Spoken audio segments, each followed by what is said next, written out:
and I identified with them.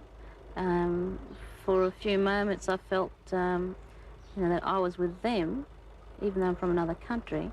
I was with them, and I didn't want to see any white people there amongst us. I refused to talk to the white people on the Brigade. After we come away from there, I closed my eyes, on the bus. Didn't want to talk. I didn't want to see them because I felt this hatred of white people, which I've had, when I was a child growing up, and all the different races, experiences I've experienced, and my families and my friends have experienced. It's sort of taken a couple of days to sort of come down from that view that now and again I do hold. Communism doesn't claim to be perfect, nor to provide heaven on earth, but it does claim to empower ordinary working people.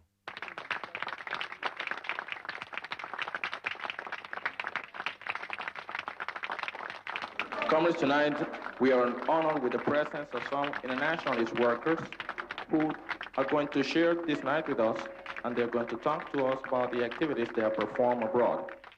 Mi nombre es Miriam de la Osa, soy médico, psiquiatra, trabajé durante 2 años en la República Popular de Mozambique. My name is Miriam de la Osa, I am a doctor, I'm a psychiatrist, and I was working in Popular Republic of Mozambique. Mi nombre es Ángel Almaral. My name is Ángel Almaral. Estuve 2 años en Angola como profesora. I was working in Angola for 2 years as a teacher. Formando maestros. I was working there training teachers. Mi nombre es Dulce María Machado. My name is Dulce María Machado. Estuve 5 meses en Nicaragua. I spent 5 months in Nicaragua. Como secretaria de las oficinas del contingente de la construcción. I was working there as a secretary of the offices of the construction contingent. Like when he went to Iraq, they paid him just enough to live on there, but they paid a wage to his family here. Sí, por ejemplo, hay una industria nueva que viene al país. Y entonces, big serious. ¿Qué es lo que tú quieres? Cuando hay una fábrica o algo. Cuba has more doctors working in third world countries than the World Health Organization. When 2 Cuban teachers were killed in Nicaragua by the Contras, over 90,000 people volunteered to take their places. You meet people like this everywhere, people who aren't at all deferential to Western affluence, people who aren't at each other's throats to increase their own personal wealth, people for whom solidarity with one another is a self-evident essential in life. You meet them in bars, on the street, invited into their houses, real people, and you feel your ground start to shift under you. You're going across. You're starting to judge Australia by Cuban standards. As that movement gains pace, it injects an urgency into the questions. 2 questions which I would like to raise which weren't covered in the address. And I think the first one is the whole question of abortion, which is something that is seen as a fairly fundamental women's issue in most Western countries. That was not mentioned at all. What's the situation in Cuba? Women have really the sovereign right to decide and how many children to have, and the most opportune moment of their birth. That makes it necessary that all our population be given proper information of how to plan their family. But we consider abortion a bad solution, because every abortion means a surgical operation, which is a risky matter. And also, it must be done in Cuba by specialists. It must be done in a hospital. It is free of charge.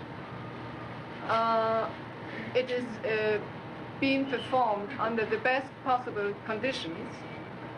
Anyhow, it is a risky question. So we are preferring that our population use contraceptive products in order to plan their family as they want to do. I'm very concerned about what is the position of lesbians and gay men in Cuba, because from what I know from homosexuals who have left Cuba and who have gone to the United States, the situation is not too good, and it seems from what you were saying about sex education and examining human sexuality that perhaps there may be some change in Cuba in the future. We have to see the problem of really existing aversion of all our population against homosexuality in the framework of our social, historic, and even economic development. A former colony, almost 400 years of Spanish domination with a anachronistic Catholicism have given us a heritage where also questions of sexual minorities, like homosexuals, are still considered as they were considered under old-time Catholic rules. For instance, more than 90%, almost all male between 16 and 17 years of age, consider premarital sex as very useful, as a very nice and even necessary activity, but those same boys want to marry more than a 50% a virgin. So this shows you how contradictions, how old-time traditions are still present in our social process of tremendous changes. But we know, Lenin said once, that old-time traditions practiced by millions of people have a terrible power of destruction. And we see it every day in our daily work. Coming back to the question of homosexuality, little by little, with an enormous doses of patience, through a systematic work, we, I hope, will be able to reach that also homosexuals be assimilated by our population as equals. You're 3 months pregnant. How would you feel about having a baby in Cuba? Well, actually, we went through the maternity part of this small hospital we went to yesterday, and it looked really nice, and I thought I really wouldn't mind at all. I mean, one good thing about Cuba is that the women here get very good provisions for maternity leave. The Cubans put within their overall emphasis on healthcare, they put a particular emphasis on the care of pregnant women and of small children, which obviously makes a lot of sense because it's a sort of investment for everyone's future health, and so the cost-benefit of it works out very well. You don't see children running around looking malnourished, you don't see children looking sick, or adults for that matter. You don't see sort of drunkards or cripples on the street or anything like that, that you often do in third world countries. So just from observing, you get the impression that the standard of health of the population is very high. And then when you talk to health workers, for instance, you get an idea of just some of the things they're able to do in the health field. For instance, they do checkups on children under 6 months every month, from 6 months to a year every 2 months, from a year to 4 years every 6 months, and so on, which is far more frequent checks on normal children than we are able to do in New Zealand. And I think that firstly reflects the fact that they're putting an emphasis on preventive medicine, which I think is very good. And it also reflects the fact that they've got the resources and the manpower to be able to do that. Because in New Zealand we know we should be doing that, but we haven't got the resources to do it. Are you confident that you've seen enough of Cuba to make that assessment? Yes, I think I have. We've met a lot of people, met and seen a lot of people and wandered around the cities and so on. I mean, it's this thing of sort of having to see enough of Cuba to make a decision. I mean, as a tourist, it's always hard to go anywhere and make sort of big comments about it, but at some point you you do get a feeling for what you're seeing and a strong impression.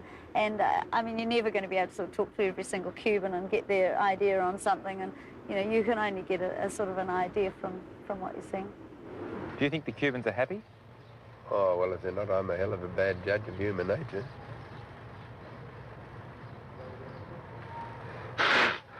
They should all be over there taking Reagan's place in Hollywood. As actors, they're superb if they're not happy. You can't have it both ways. That's as I see it. To be in Cuba for me means a lot because it's a need to be in a place like this with this atmosphere, with these people. The street, like in my country, all that, I think is very important. It's like to breathe. Por la calle de Santiago arrollando voy, centinelo soy, centinelo soy.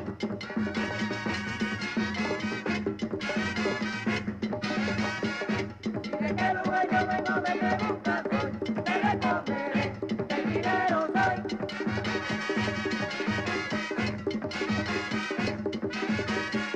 Y de qué lugar yo vengo me pregunta soy, te responderé, centinelo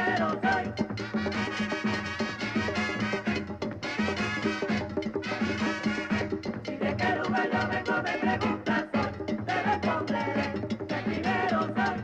The dancing continued throughout the trip, even into the train taking us down to the eastern end of the island, to Bayamo and Holguin, cities rich in the history of struggle and revolution going back to the time of the Spanish. In these places, the hospitality of the people was overwhelming. The brigadistas were given civic receptions, invited into people's homes as they walked through the streets, made welcome by a people proud of their struggles and victories, proud of what they as a people have become. And by then it was only a small step to think that if you lived in a place like Cuba, you yourself would be a different person. Even to acknowledge that possibility is intoxicating.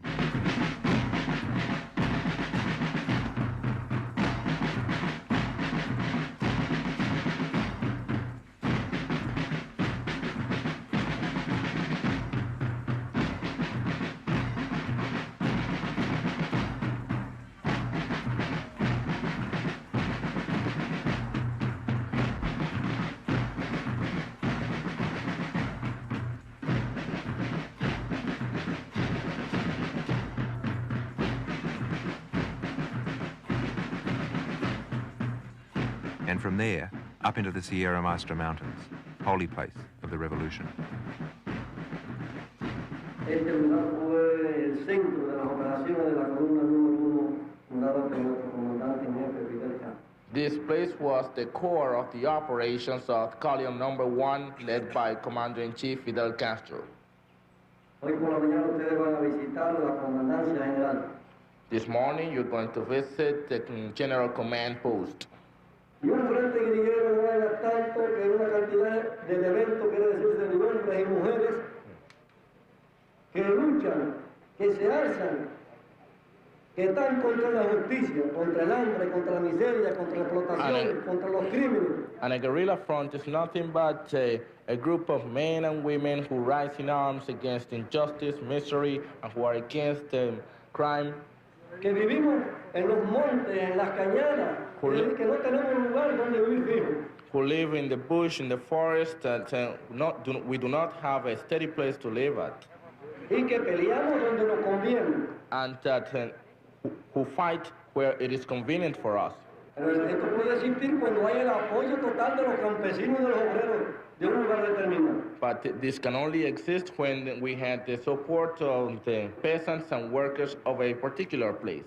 También esa guerrilla está compuesta por los campesinos, por los hijos campesinos y los obreros de los propios lugares. And of course, this guerrilla are composed by the peasants and the sons of the peasants and the workers of that community, or a particular community. Esa es nuestro frente guerrillero, es un guerrillero. This is our guerrilla front. This is what we call a guerrilla man. Que nos lanzamos a buscar la justicia, porque no teníamos solamente que perder, eran las cadenas que nos ataban. Those who launch in search for justice, because we got nothing to lose but our chains. Batista, thinking that the fail of the general strike in April in Havana had affected the revolutionary movement, he sent more than 10,000 soldiers to the Sierra Maestra through that river we call Santo Domingo River. That big contingent of Batista soldiers were commanded by Sanchez Mosquera. He was a big killer, and by some other officials of the Batista armies. Then Fidel called all the partisans surrounded Sierra Maestra, and he joined more than 300 partisans. And with that contingent of only 300 partisans, he defeated the Batista soldiers in more or less 2 months.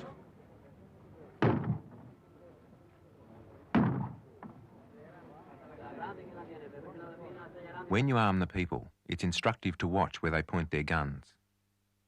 The defeat of the American invasion at Playa Girón, the Bay of Pigs, was in large part due to the ferocious response of the local peasants and militia. Since Reagan came to power and revoked President Kennedy's agreement not to invade Cuba, the militia has again been mobilised. Factories can turn at a moment's notice to the production of rustic weapons. Protection of the children has been organised. Volunteers train for half a day every fourth Sunday, and once a year every district holds a major exercise with a simulated invasion. The command structure is organised down to the level of the local block, so that any invader will have to take the island street by street.